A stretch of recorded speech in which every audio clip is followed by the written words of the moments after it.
doutor varrendo as ruas, algum mestre catando lixo, né, recolhendo o lixo, ou uma pessoa bem instruída, né, bem um bacharel, por exemplo, ele servindo as mesas. Mas esse é o caso de algumas pessoas, porque nós temos aqui, por exemplo, uma história interessante de um concurso público.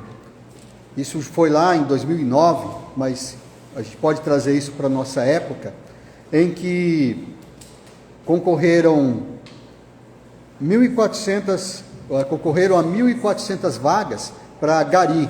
Gari, no Rio de Janeiro, ele é chamado aquela pessoa que varre as ruas. E nesse concurso de 2009, segundo diz aqui uma reportagem da Folha de São Paulo, daquela época, tinha 45 candidatos com doutorado. 45 candidatos com doutorado estavam concorrendo à vaga de garis, né? Lixeiro, né? A gente costuma dizer aqui em São Paulo, lixeiro, né? E tinha, além desses 45 doutores, tinha 22 com mestrado. 22 pessoas que tinham mestrado estavam concorrendo também a esta vaga. E ainda tinha mais 1.026 pessoas com superior completo, bacharel, e tinha 3.180 pessoas que já tinham começado a fazer faculdade, ainda não tinham terminado, mas estavam fazendo a faculdade. Então, você vê que lá no Rio de Janeiro, então as pessoas que estão varrendo a rua lá, às vezes pode ser um doutor, né? Então toma cuidado. Mas assim, também é a história do Estevão, essa história de hoje, né, de Atos capítulo 6. Estevão, ele era uma pessoa muito douta, ele era uma pessoa muito inteligente, mas ele foi escolhido para ser um diácono.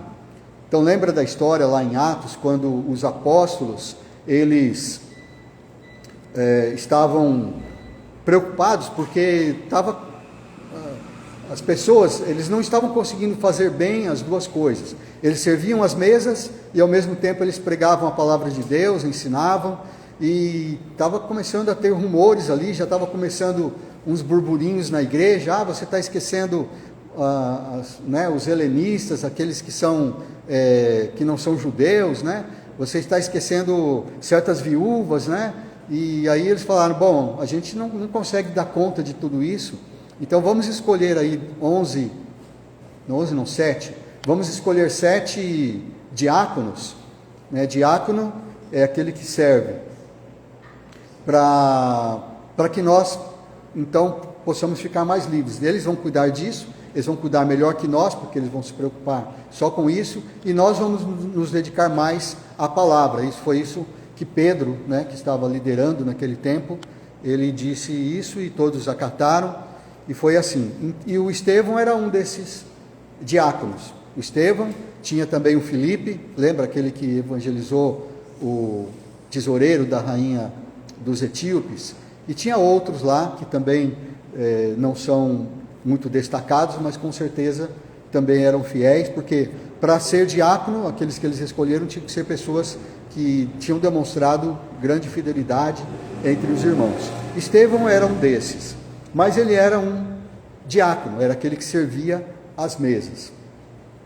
Só que Deus deu para ele, né, apesar dele ser aí um serviçal, Deus deu para ele muitas virtudes, né? E aqui nós vamos falar de algumas virtudes do Estevão. Então vamos ler primeiramente Atos capítulo 6, versículos 8 a 15, e antes de nós prosseguirmos. Diz assim a palavra de Deus: Estevão, cheio de graça e poder, fazia prodígios e grandes sinais entre o povo. Levantaram-se, porém, alguns dos que eram da sinagoga, chamada dos libertos, dos sirineus, dos alexandrinos e dos da Cilícia e Ásia, e discutiam com Estevão. E não podiam resistir à sabedoria e ao espírito pelo qual ele falava. Então subornaram homens que dissessem: temos ouvido este homem proferir blasfêmias contra Moisés e contra Deus. Sublevaram o povo, os anciãos e os escribas, e, investindo, o arrebataram, levando-o ao sinédrio. Apresentaram testemunhas falsas que depuseram: este homem não cessa de falar contra o lugar santo e contra a lei, porque o temos ouvido dizer que esse Jesus, o Nazareno, destruirá este lugar e mudará os costumes que Moisés nos deu. Todos os que estavam assentados no sinédrio, fitando os olhos em Estevão, viram o seu rosto como se fosse rosto de anjo. Vamos orar? Senhor, nós te agradecemos por tua palavra que nós lemos. Obrigado, Deus, por esta oportunidade de aprendermos mais. Que o Senhor esteja falando conosco, teu Espírito esteja conosco neste momento, esteja também com os demais irmãos que não puderam estar presentes. Nós te agradecemos, em nome do Senhor Jesus. Amém. Amém. As virtudes de Estevão. Nós encontramos aqui, então, nesse que foi escolhido para ser um dos diáconos, conforme nós lemos esse parágrafo, nós podemos perceber as virtudes que Deus deu a ele. A primeira delas é a virtude da graça. Deus deu a ele uma virtude que se chama graça. Ele era um homem cheio de graça, mas não é que ele era engraçado, né? É que era engraçado, mas não no sentido que nós costumamos dizer, né? Mas ele era cheio de graça.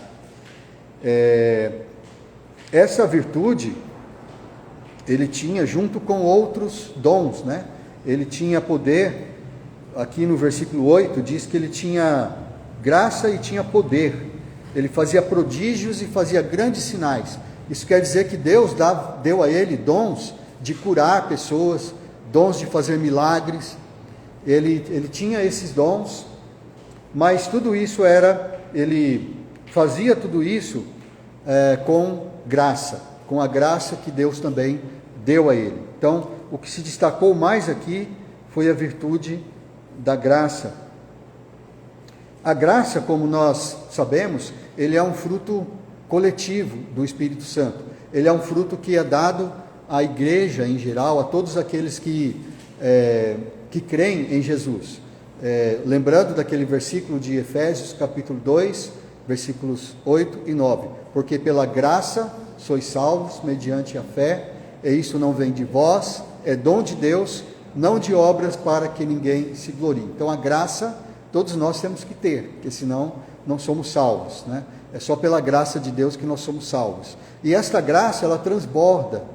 A graça de Deus em nós, habitando em nós, quando nós recebemos a graça de Deus, se nós de fato a recebemos, ela vai transbordar, ela não é contida em nós, ela vai transbordar para as pessoas ao nosso redor. Então, Estevão, ele tinha esta graça de Deus, como diz ali, e talvez eu e você não tenhamos recebido o dom de fazer milagres, né?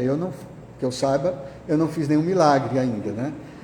Aconteceu já de eu orar por uma pessoa e no outro dia ela estava curada, né? Mas é claro que Deus é que fez isso. Não sei se foi por causa da minha oração ou não, mas é claro que a minha oração contribuiu, porque a nossa oração ela tem muito poder, né? A Bíblia diz que grande poder, né? O Tiago que fala isso, né? Grande eficácia tem a súplica do justo, né? É muito eficaz. E ele até cita o exemplo do Elias, né? O Elias orou e durante 3 anos e meio não choveu. Depois ele orou de novo e aí a chuva veio, mas só que ele teve que se esforçar nessa oração, né? Diz que ele orou lá 7 vezes e ficava orando e mandava o servo ir lá olhar, né? Mas ele perseverou e Deus respondeu e veio a chuva.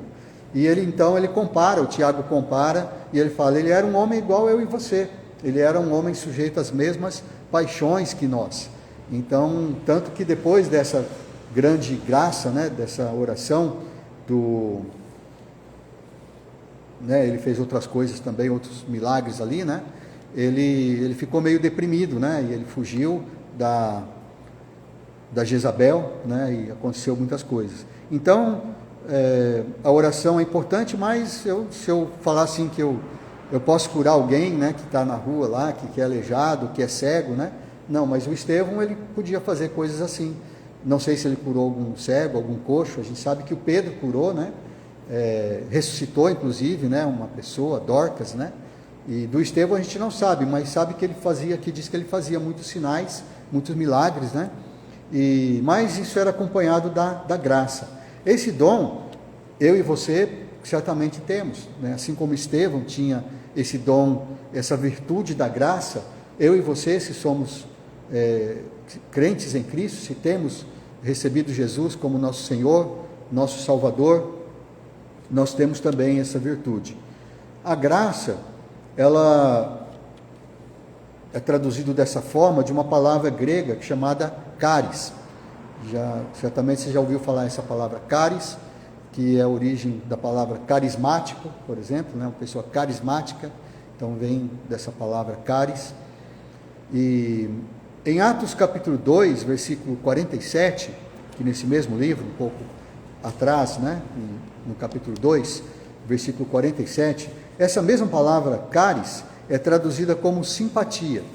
Então, graça, ela pode ter como sinônimo a palavra simpatia. Simpatia nós conhecemos bem, né? Nós já sabemos.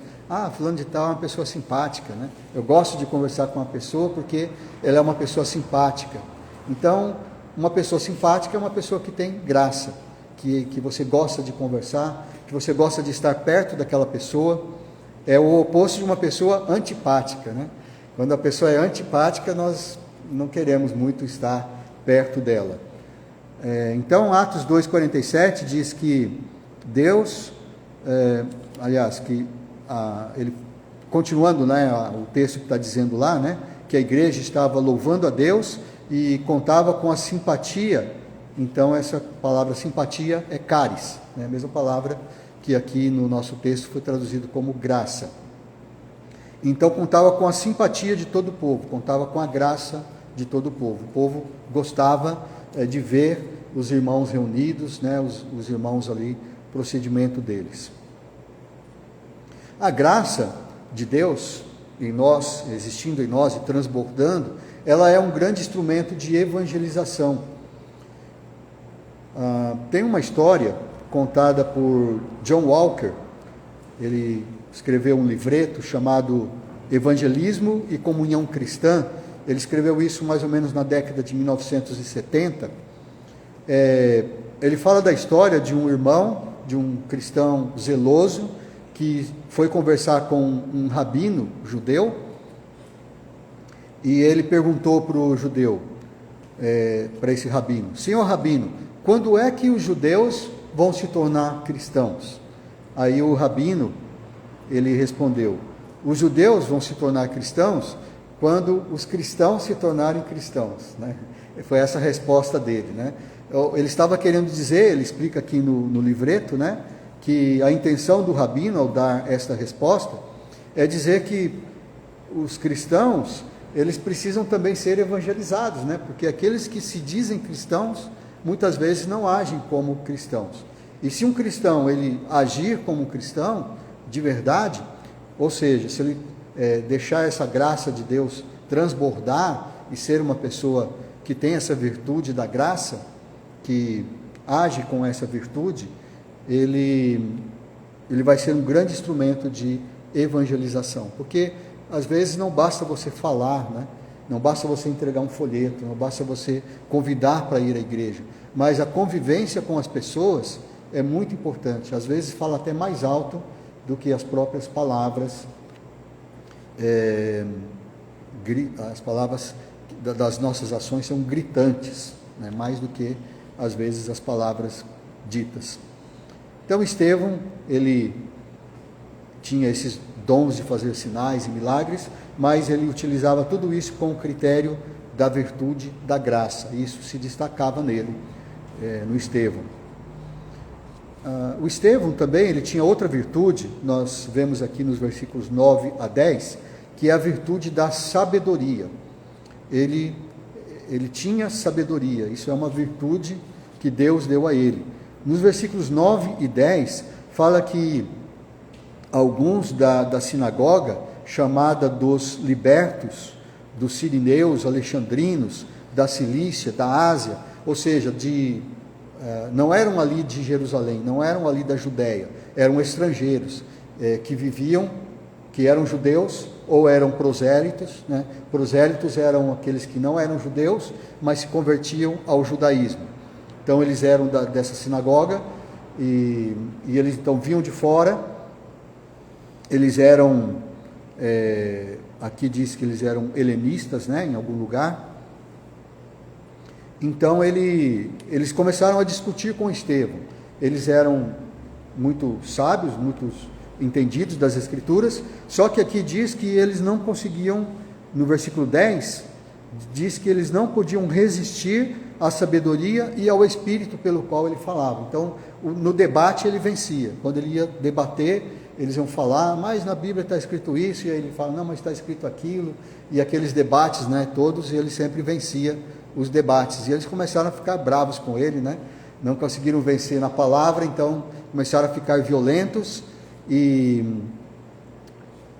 mas eles não conseguiram resistir à sabedoria, porque Deus tinha dado a ele essa virtude da sabedoria.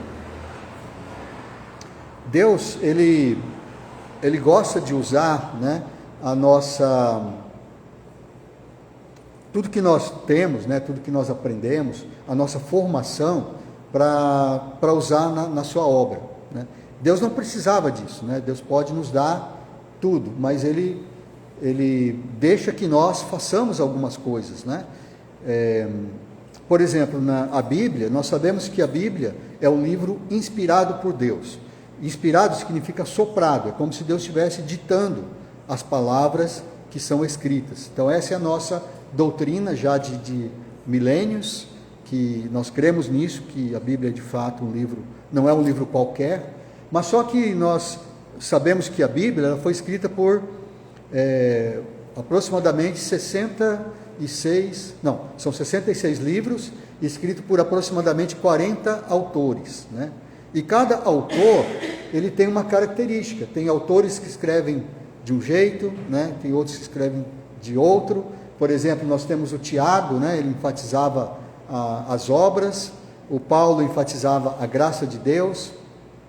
O Paulo tinha um estilo de escrever, né? O João tinha outro estilo de escrever, né? Ele falava de um jeito mais filosófico, né? E assim por diante. A gente tem o Jeremias, a gente tem o Isaías, né? O Isaías também, dizem que é um livro, o Isaías era muito culto, né? O livro, se a gente for ver, na língua original, no hebreu, o hebreu que ele utiliza é um hebreu muito refinado, né? Enquanto que outros profetas, né, já usavam uma linguagem mais coloquial. Então Deus, apesar de inspirar a Bíblia, né, apesar de o Espírito Santo estar inspirando, ele usava a característica de cada um desses homens que viveram em épocas tão diferentes, em culturas tão diferentes, mas a Bíblia é um único livro, ela então é inspirada por Deus. E da mesma forma, Deus faz com a sabedoria que Deus deu para o Estevão. Não é que Deus deu 100% a sabedoria, mas ele buscava a sabedoria. Aqui, falando um pouquinho aí desses que estavam discutindo com Estevão, que era a sinagoga dos libertos, a gente lê no comentário de Matthew Henry, que era um comentarista bíblico, um teólogo do século 17, os escritos dele são muito importantes, inclusive estão em muitas Bíblias, né, esses comentários do Matthew Henry. Ele comenta o seguinte sobre esse trecho, né, que os libertos, esses helenistas, eles parecem ter sido mais zelosos na religião do que os próprios habitantes da Judéia, porque como eles viviam em outros países, né, no estrangeiro, eles tinham mais dificuldade Porque quem vivia na Judéia já estavam acostumados ali com a religião, com a cultura, né? Mas aqueles que estavam fora, né, em outros lugares, como na Cilícia, na Ásia, que eles falam aqui, né, em outros lugares, na África, eles tinham mais dificuldades. E essa dificuldade fazia com que eles se tornassem mais zelosos, né? Eles tinham que ter, se não fossem zelosos, eles não conseguiriam sobreviver, né, vivendo nessa religião. Então eles acabavam sendo mais zelosos que os próprios habitantes lá da Judéia. Então ele continua dizendo que alguns pensam que esses libertos, chamados libertos, né, é chamado assim porque eles eram cidadãos romanos. Ou seja, naquele tempo, um cidadão romano, ele tinha direitos que o cidadão comum não tinha. O Paulo, por exemplo, ele era um cidadão romano e muitas vezes ele invocou esse direito, né? Quando ele ia ser açoitado, ele falou que era um cidadão romano, todo mundo saiu de perto dele, né? Ficou com medo. Quando ele chegou a ser açoitado lá em Filipos, né? Ele usou o status, né, de cidadão romano para obrigar os que mandaram açoitá-lo a ir lá pessoalmente a libertar ele da prisão, né? Ele não aceitou só a palavra do carcereiro, ele falou, não, os juízes têm que vir aqui e me libertar pessoalmente, porque eu sou um cidadão romano e eles nos açoitaram, não ele, mas outros ali também eram cidadãos romanos. Então, esses libertos provavelmente era por causa disso, que eles, chamados libertos, que eles tinham uma liberdade maior, né, por serem cidadãos romanos. Então é provável até mesmo, né, o Matthew Henry fala aqui, que o Paulo estivesse liderando esses da sinagoga dos libertos, porque vocês sabem que logo após esses episódios aqui, o Estevão foi apedrejado, morreu, né? E o Paulo estava presente. Inclusive o Paulo guardou as vestes, né? Ele cuidou das vestes daqueles que apedrejavam o Estevão, e ele diz que ele consentia com isso, ele aprovou, né, o apedrejamento do Estevão. O Paulo ainda não era convertido, ainda não era Paulo, era Saulo, né? Não tinha mudado o nome dele ainda. E então acredita-se nisso, né, que provavelmente o Paulo estava ali também discutindo com o Estevão, ou aí os seus liderados ali estavam discutindo, né? Então essa virtude da sabedoria, como a gente estava dizendo, Deus, ele não costuma dar 100%, né? É como, por exemplo, se a gente vai num banco, você tem uma ideia na cabeça, né, de formar uma empresa, você quer ser um empreendedor, e você vai lá no banco e fala assim, olha, eu quero um empréstimo para eu levar adiante esse meu empreendimento, porque eu tenho uma ideia muito boa, eu tenho aqui um projeto, ele mostra o projeto lá para o gerente, né? Quando eu trabalhava no banco, muitas vezes os empresários iam lá para pedir empréstimos, né? E eles falavam lá dos seus projetos, e eu sempre explicava que o banco, ele nunca financia 100% da ideia, né, do empreendimento. Por que não financia 100%? Porque se a pessoa acredita naquilo que ele está fazendo, na ideia dele, então ele também vai colocar, né, o seu próprio dinheiro ali, né, os seus próprios bens, ou então ele vai arrumar pessoas, né, amigos, familiares, que vão colaborar com uma parte desse risco, porque é sempre um risco, né? O empreendimento é um risco. Da mesma forma, então, Deus faz conosco, né? Você quer sabedoria, mas você tem que buscar a sabedoria, né? Diz lá, por exemplo, em Provérbios, capítulo 4, versículo 7, o princípio da sabedoria adquire a sabedoria. Sim, com tudo o que possuis, adquire o entendimento. Então, Estevão, ele não tinha sabedoria assim, totalmente gratuita, com certeza ele estudava, ele adquiriu sabedoria, ele procurou conhecer as Escrituras para que ele pudesse fazer, né, discutir daquela forma e ganhar os debates. Mas é claro que não era ele sozinho, mas era Deus atuando, então Deus entrando aí com a outra parte, né? E a parte principal, né, na verdade, porque a sabedoria sem Deus, ela não é proveitosa. Então ele tinha essa virtude de sabedoria e Deus, então, o ajudou a usar bem essa virtude da sabedoria, de forma que ele convenceu ali aqueles da sinagoga dos libertos que estavam discutindo com ele. Uma outra virtude, uma terceira virtude que nós encontramos aqui nesse texto, que Estevão tinha, é a serenidade. Ele era um homem que tinha serenidade. Serenidade é uma virtude, é você não ficar abalado por qualquer coisa, né? Você não ficar ansioso. E então Estevão, ele tinha essa virtude. Segundo aqui os versículos 11 a 15, diz que, né, eles armaram um complô contra ele, né? Não conseguiram vencê-lo na palavra, então eles foram lá, subornaram homens para dizerem mentiras contra ele, para o acusarem falsamente, né? Deram dinheiro para que falsas testemunhas fossem lá e falassem que ele estava dizendo que, não, ele está falando contra esse lugar, ele está dizendo que Jesus de Nazaré vai destruir esse templo, vai destruir esse santo lugar, né? Eles estavam perto do templo ali, mostrando o templo, né? Vai destruir esse santo lugar, e aí ele está falando contra os costumes que Moisés nos deu, né? E tudo isso. Então eles estavam fazendo, na verdade, uma distorção das palavras do próprio Senhor Jesus, né? Porque Jesus disse, de fato, quando perguntaram para Jesus, né? Qual o sinal que você nos dá de que você é o Cristo, que você é o Filho de Deus, né? Qual sinal você nos dá para nós acreditarmos em você? E Jesus falou, destrói esse templo e eu o reconstruirei em 3 dias. Mas quando ele disse isso, ele estava se referindo ao seu próprio corpo. Ele estava falando uma forma de parábola, né? E os judeus não entenderam. Eles falaram, não, mas esse templo foi construído em 40 anos, como que você vai construir ele em 3 dias, né? Mas ele estava falando do seu próprio corpo. Jesus não queria ele não queria jogar pérolas aos porcos, né?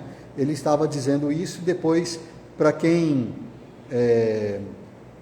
acredita nele, entendeu o que ele estava dizendo, né? Que ele estava falando do seu próprio corpo. Esse templo, o corpo dele, de fato, né? Eles destruíram o corpo de Jesus, eles o crucificaram e ele o reconstruiu em 3 dias. Ele ressuscitou depois de 3 dias. Esse era o sinal que Jesus estava dando para aqueles que quisessem crer nele.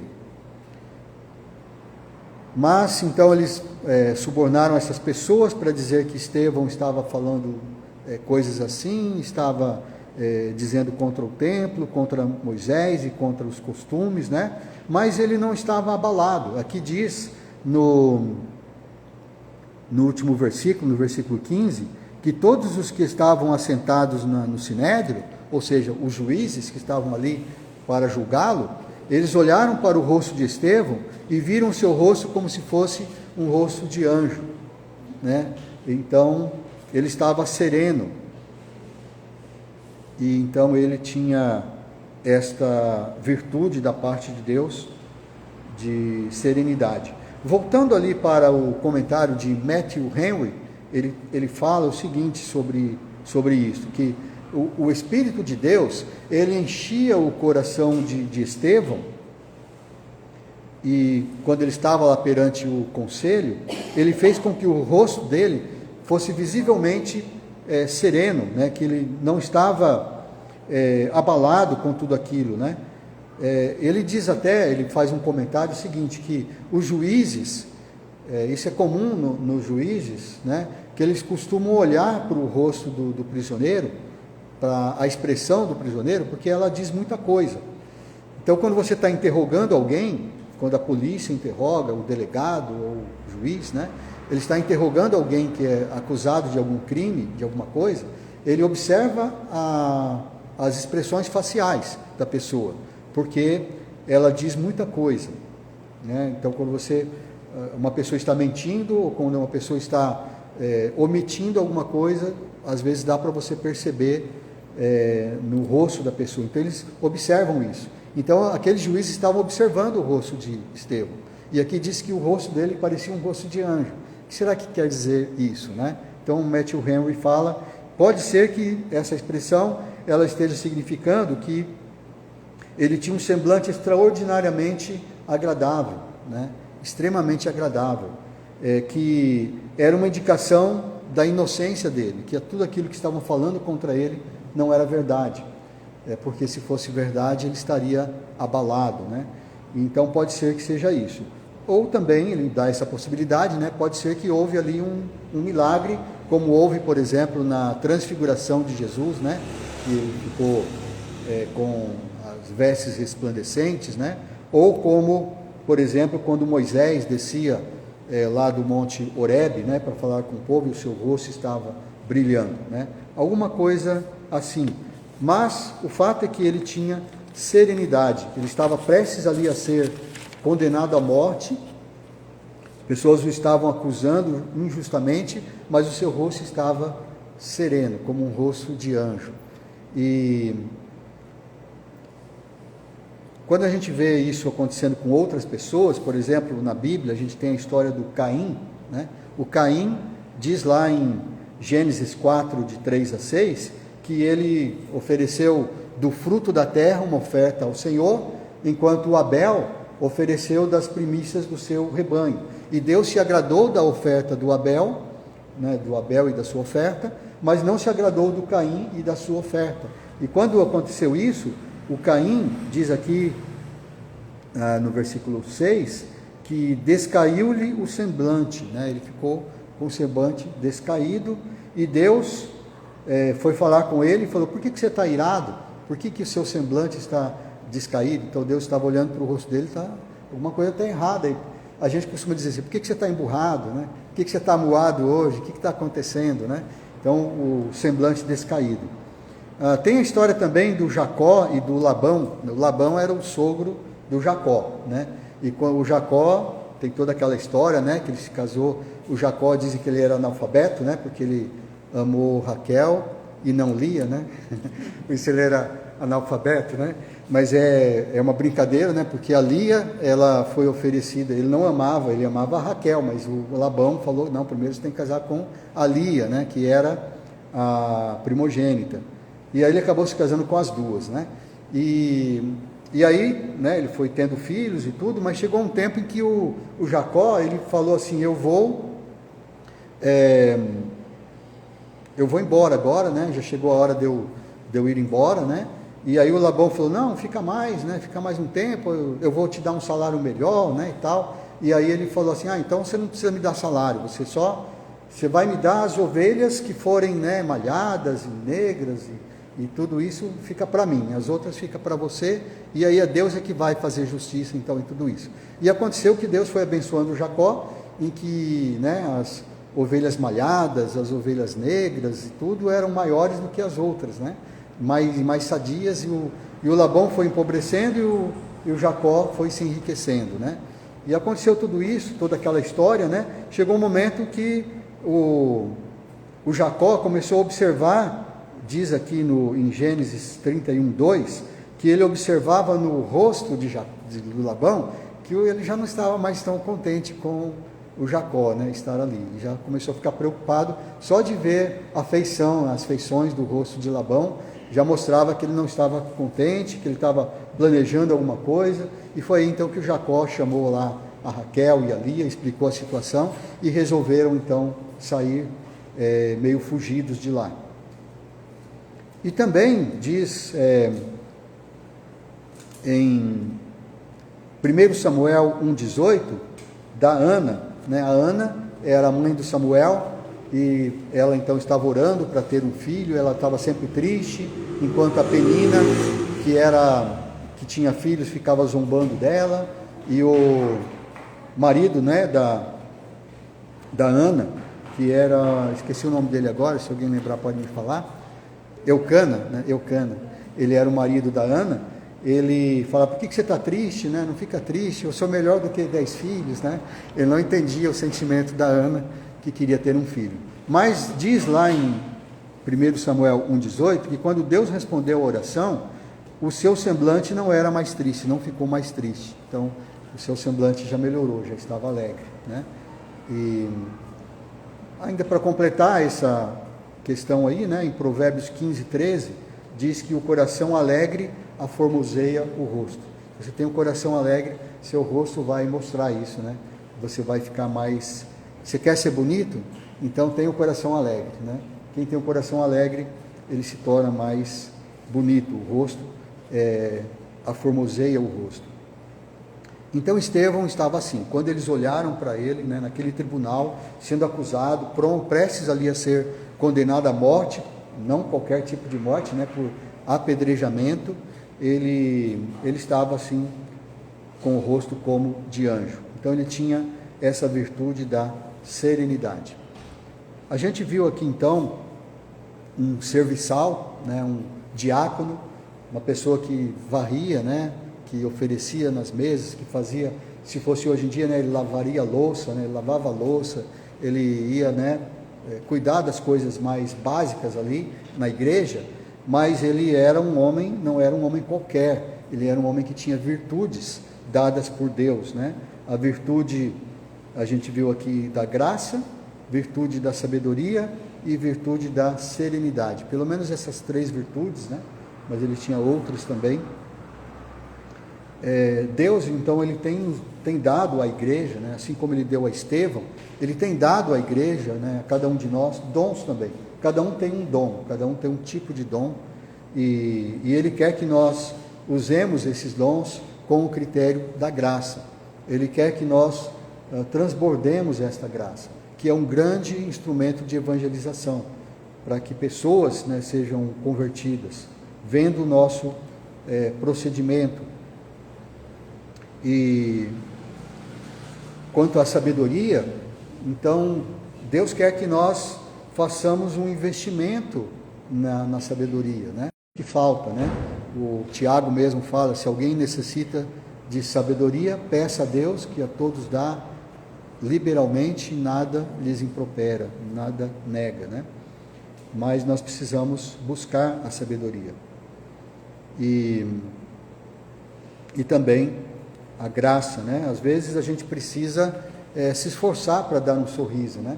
Às vezes não está legal, né? Não está bom o nosso dia, mas a gente precisa se esforçar para olhar ao redor e ver que pessoas estão, às vezes, pior do que nós, né?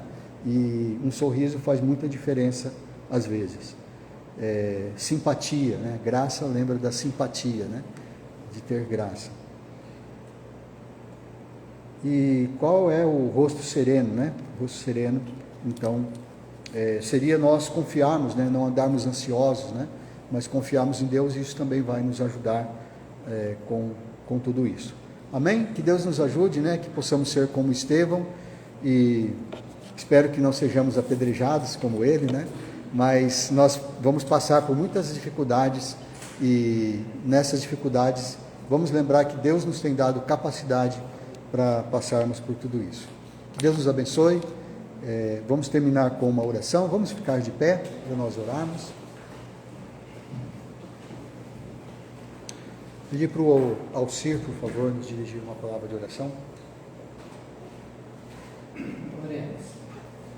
Senhor nosso Deus, mais uma vez, aqui estamos, ó Pai,